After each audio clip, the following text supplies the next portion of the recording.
It usually doesn't begin with the divorce itself. It begins with a shift. The house feels quieter, conversations stop mid-sentence, doors close more often than they used to. You learn, without anyone explaining it, that something fragile has entered the room. As a child, you don't understand divorce in legal terms. You understand it emotionally. You notice tension before words. You sense distance before explanations. You feel loyalty pulling in two directions at once. And somewhere inside, a quiet conclusion forms. Love can leave. Not because you did anything wrong, not because anyone says it out loud, but because the structure you trusted didn't hold. You might still have two parents who love you deeply, but the sense of permanence changes.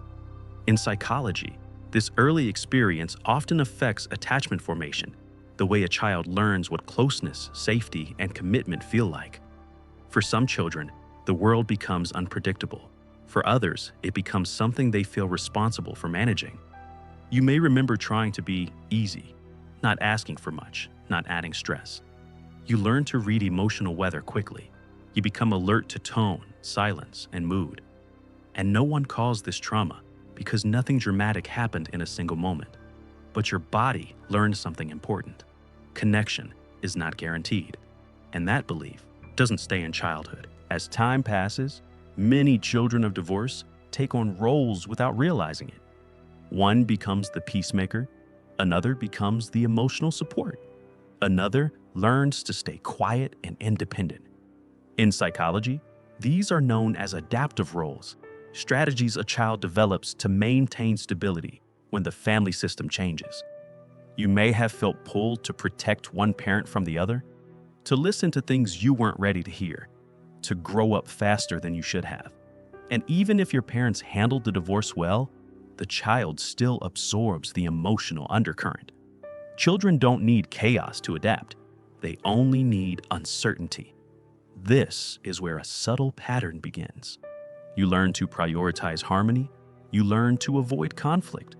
You learn that your needs might be secondary to keeping things calm. Later in life, this often shows up in relationships. You may become highly attuned to others' emotions. You may struggle with boundaries. You may feel responsible for keeping relationships intact, even when they hurt. In psychology, this can be connected to hyper-responsibility, a learned belief that it's your job to hold things together.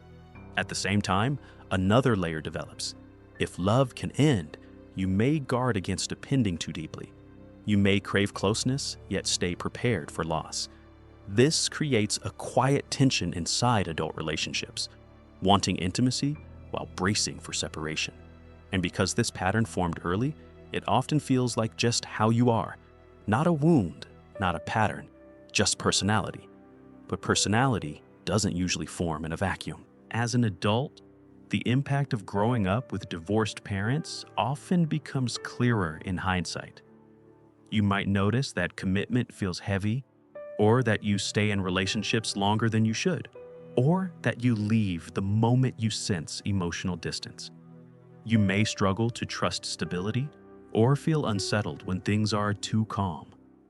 In psychology, this can be linked to internalized relationship schemas, unconscious beliefs about how love works, how long it lasts, and what you must do to keep it. Some people learn to work harder at love than their partners. Others learn to keep an exit plan ready at all times. Neither response is wrong. They are adaptations. What's rarely talked about is the grief that can surface later. Not just grief for the divorce itself, but grief for the version of safety you never fully had. You may grieve the idea of permanence. You may grieve the belief that adults always know what they're doing. You may grieve the feeling of being held by something solid. This grief doesn't mean your parents failed you, and it doesn't mean you're damaged. It means your nervous system adapted to a reality that required flexibility instead of certainty. And there is strength in that. Many adults who grew up with divorced parents develop deep emotional intelligence, resilience, perspective. But healing often begins when you stop blaming yourself for patterns you learned before you had language for them. Understanding this doesn't rewrite the past, but it does give you choice in the present. You are no longer the child trying to keep things together. You are the adult who gets to decide what safety, love, and commitment mean now. And that awareness is not a loss. It's the beginning of something steadier.